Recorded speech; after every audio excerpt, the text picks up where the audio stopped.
cairan mata itu ada dua, ada yang namanya aqueous humor sama vitreous humor. Nah, di sini kita fokusnya di aqueous humor, ini yang berhubungan sama glaukoma nanti. Nah, aqueous humor itu letaknya tuh ada di mana? Letaknya itu ada di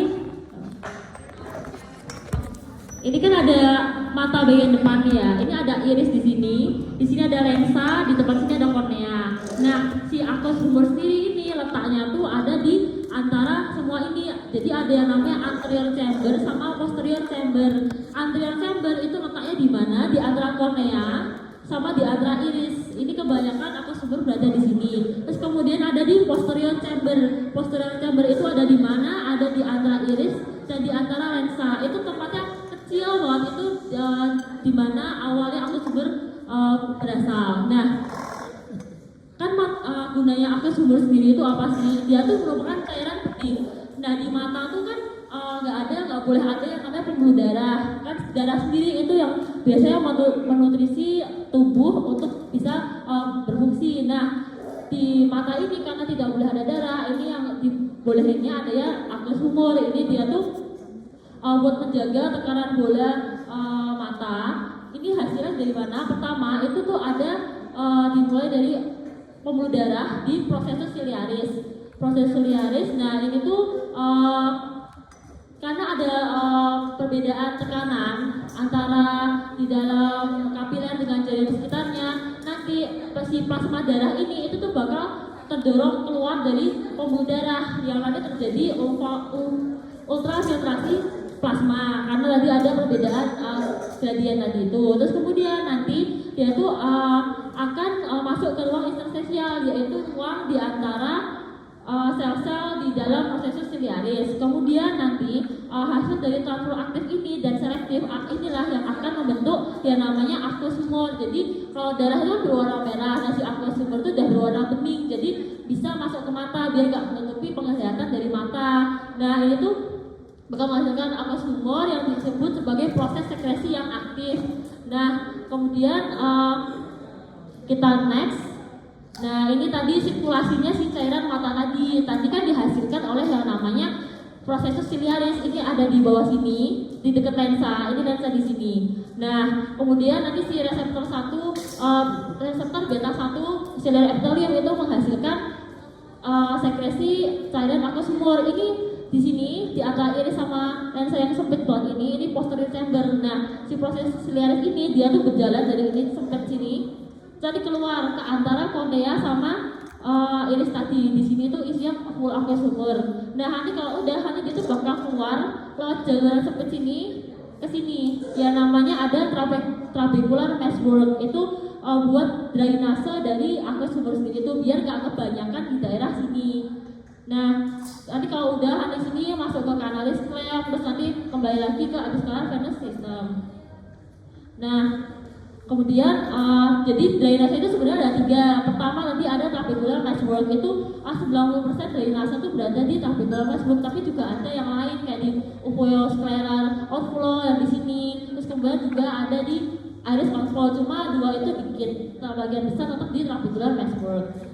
Kita lanjut ke materi berikutnya, itu ada respon otot mata jika diberi obat. Tadi kan kalian udah memberi obat kan, pilocarpin sama atropin. Nah, ada otot-otot mata yang berperan dalam miosis midriasis tersebut. Nah, jadi ada yang namanya iris radial muscle, itu otot musculus dilator pupil untuk dilatorkan pupil, dan kemudian ada iris circular muscle untuk mengkontraksikan daripada pupil. Kemudian juga ada ketemuan lensa. Ketemuan lensa sendiri itu buat apa? Buat melihat akomodasi yang dekat atau akomodasi yang jauh, itu dengan musculus ciliaris dan ligamentum suspensorium lentis nanti.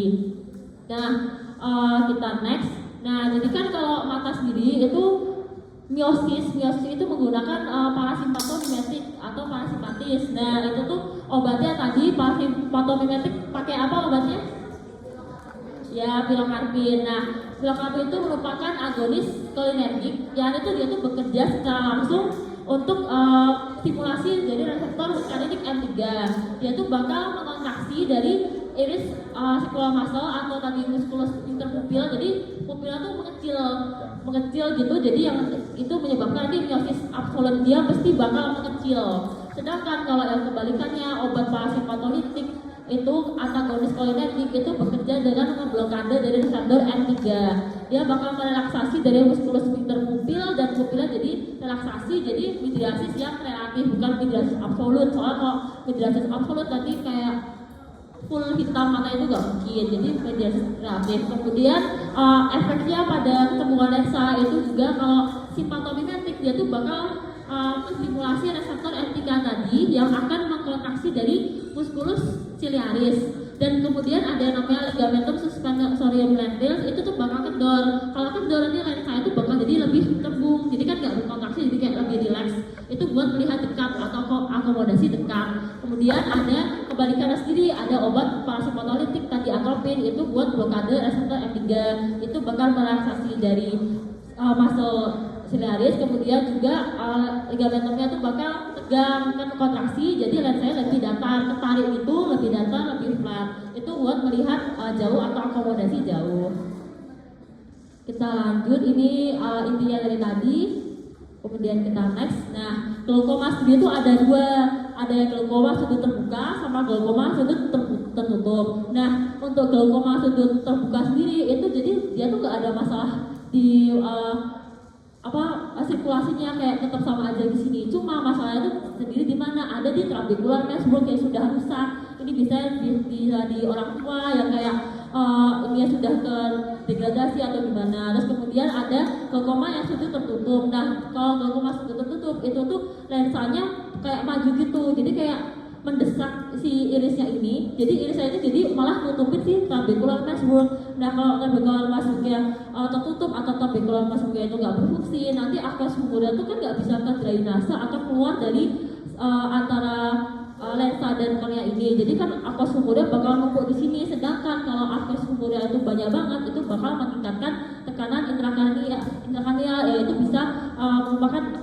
emergensi. Nah, obat-obatnya sendiri itu ada banyak. Pertama tuh bisa menggunakan beta blocker. Beta blocker itu contohnya sendiri itu ada timolol, juga bisa menggunakan alpha 2 agonis, itu contohnya seperti bromidin. Kemudian CAI contohnya seperti acetolazamid. Ini obat-obat ini tuh fungsinya tuh buat mengurangi dari produksi aqueous humor itu sendiri. Kita lanjut. Oh, benar, kalau yang sudut tertutup itu merupakan glaukoma yang akut, jadi lebih emergensi daripada glaukoma sudut terbuka. Kalau glaukoma sudut terbuka itu glaukoma yang kronis, jadi dia tuh prosesnya pelan-pelan. Kita lanjut ke materi selanjutnya, itu ada Parkinson disease. Nah, Parkinson disease itu sendiri ada kelainan pada dopaminnya. Dopamin dia tuh sendiri turun. Nah, dopamin sendiri itu mempunyai fungsi sebagai menghantarkan impuls sehingga jadi dia tuh buat menghaluskan gerakan biar gerakan itu nggak berlebihan, kebanyakan nggak kebanyakan kontraksi. Nah, kalau dopamin dia berkurang, nanti tuh gerakannya jadi nggak ada yang ngatur gitu, jadi kurang terkoordinasi, jadi kayak kelebihan gitu. Nah, itu pertama gejala utama itu ada trap. Apa itu T sendiri itu tremor. Jadi kalau dia walaupun nggak ngapa-ngapain diam saja itu tremor tangannya atau kakinya atau badannya. Kemudian ada R itu rigid atau kekakuan. Kemudian A sendiri itu akinesia atau bradykinesia, itu kemampuan geraknya hilang atau lambat gara-gara kekakuan tadi. Terus kemudian P itu postural instability atau gangguan keseimbangan postural. Nah, obat dari Parkinson disease sendiri itu apa? Itu bisa menggunakan levodopa yang bisa dikombinasikan nanti dengan carbidopa. Kemudian kita lanjut ke materi selanjutnya, itu ada botulisme. Nah, botulisme sendiri itu kan ada masalah pada pengeluaran asetilkolin, pada kolinergik. Nah, karena keracunan yang ditimbulkan ini mengandung jadi ada yang namanya Clostridium botulinum, itu tuh bakal menghambat mengandung toksin yang diproduksi oleh Clostridium botulinum. Nah, ini tuh bakal memotong dari protein snare sendiri itu. Jadi asetilkolin yang di dalam sini itu tuh nggak bisa keluar, bakal memotong protein snare. Jadi ada asetilkolin itu bakal pada numpuk di dalam. Nah, itu serotip-serotipnya sendiri kayak kemarin Mas Pites tuh dari serotip B, D, F, dan G itu tuh bakal memotong sinaptobefrin. Kemudian untuk yang serotipe C itu yang memotong sintaksin. Kemudian juga yang memotong serotip A, C, dan E itu memotong SEP25. Nah, sedangkan terus kemudian botulisme sendiri itu asetilkolinnya nggak bisa keluar dari sinapsnya sendiri itu, berarti kan nggak ada asetilkolin, nggak ada bisa mengontraksi dari otot-otot tersebut. Jadi dia tuh bakal terjadi kelumpuhan. Nah, kelumpuhannya sendiri itu kasnya sendiri itu malah dari atas. Jadi yang lumpuh tuh tangannya dulu daripada kakinya terlebih dahulu. Kemudian gejala-gejalanya sudah dijelaskan kemarin itu ada 4D, diplopia, disponia, dysarthria, sama dysmagia. Kemudian kita lanjut ke materi selanjutnya, yaitu keracunan organofosfat. Nah, kalau keracunan organofosfat itu kebalikan dari si botulisme sendiri. Kalau botulisme sendiri itu kan gara-gara kekurangan asetilkolin. Nah, kalau keracunan organofosfat itu malah kebanyakan asetilkolin. Jadi dia tuh kontraksi terus-menerus ototnya. Jadi dia tuh bakal kayak tegang atau kaku gitu. Nah, itu tuh efeknya sendiri ada di 3. Di muscarinic sendiri itu pertama ada hipersalivasi, hipermotilitas saluran cerna, kemudian hipersekresi, konjalan saluran nafas, bronkokonstriksi, dan berikutnya banyak. Jadi dia efek parasimpatisnya itu bakal banyak sekali. Kemudian juga di nikotinik itu di motor implant itu bakal jadi kekeruan otot gara-gara banyak berhubungan si asetilkolin dan reseptornya, itu kemudian fascikulasi, kelumpuhan otot nafas, dyspnea, dan cyanosis. Kemudian pada SSP sendiri itu jadi ketegangan mental, anxiety, agitasi, tidak bisa diam, abilitas emosi, dan kompulsi. Nah, kemarin di pertanyaan kita sendiri itu kan antidotumnya apa? Itu atropin yang diinjeksikan secara intravena. Nah, si organofosfat itu kan dia mekanisme dia tuh menghambat asetilkolin esterase. Nah, asetilkolin esterase itu fungsinya sendiri buat membuang si asetilkolin yang berlebihan dari keluar dari sinaps gitu. Nah, kalau asetilkolin esterasenya itu nggak ada, berarti kan asetilkolin yang dikeluarkan itu nggak ada yang membuang itu, jadi makin banyak asetilkolin yang diterima di reseptor. Nah, si atropin sendiri ini dia tuh sebagai antagonis kolinergik, dia tuh bakal menginhibisi dari reseptor asetilkolin sendiri itu. Jadi asetilkolin yang keluar dari sinaps itu nggak bisa menempel pada reseptornya. Itu juga biasanya bisa dikombinasikan dengan palidoxin. Juga, nah kalau si atropin sendiri itu biasanya cuma bisa menangani gejala di muscarinic. Kalau bisa mau menangani gejala di kolinik juga itu bisa dikombinasikan dengan palidoxin tadi. Kita next ke materi selanjutnya, shock kardiogenik dan henti jantung. Nah, shock kardiogenik sendiri itu dia tuh bakal sebabnya tuh karena penurunan curah jantung. Jadi itu yang tadi bisa menyebabkan hipoperfusi jaringan. Tanda-tandanya tuh ada hipotensi, kongesti paru atau edema paru. Kemudian ada tanda hipoperfusi organ, itu seperti kulitnya jadi dingin, kemudian status mental berubah, dan penurunan produksi urin. Nah, obatnya tuh pilihan utamanya sendiri itu merupakan norepinephrine untuk mencapai tekanan arteri rata-rata MAP lebih dari sama dengan 65 mmHg. Nah, ini juga bisa ditambahkan inotropik jika diperlukan, yaitu doputamin dapat ditambahkan jika tanda hipoperfusinya itu masih menetap meskipun tekanan darahnya sudah adekuat. Kemudian juga bisa untuk meningkatkan curah jantung. Nah, tapi dihindari penggunaan tunggal pada hipotensi berat, jadi harus dikombinasikan nanti norepinephrine dan doputamin. Nah, kemudian ada yang henti jantung. Henti jantung sendiri itu penyebabnya itu karena ada gangguan listrik pada jantung. Jadi nanti kalau misalnya lihat EKG itu tandanya jadi VF, PVT, asistol atau PEA. Nah, itu tuh tanda biasanya dia tuh sudah tidak sadar, tidak teraba nadi, terus juga tidak bernafas. Ini merupakan kasus kegawat daruratan. Nah, ini untuk masalah saya sendiri itu bisa menginjeksikan dari epinefrin 1 mg intravena setiap 3-5 menit. Kemudian kalau misal nanti sudah tidak asistol atau PEA, itu sudah kembali jadi VF atau PVT, itu bisa diinjeksikan amiodaron 300 mg dosis pertama, kemudian dosis keduanya itu 150 mg. Kemudian alternatifnya sendiri itu bisa menggunakan lidocaine. Ini nice to know aja buat nanti di blog kegawat darurat nanti.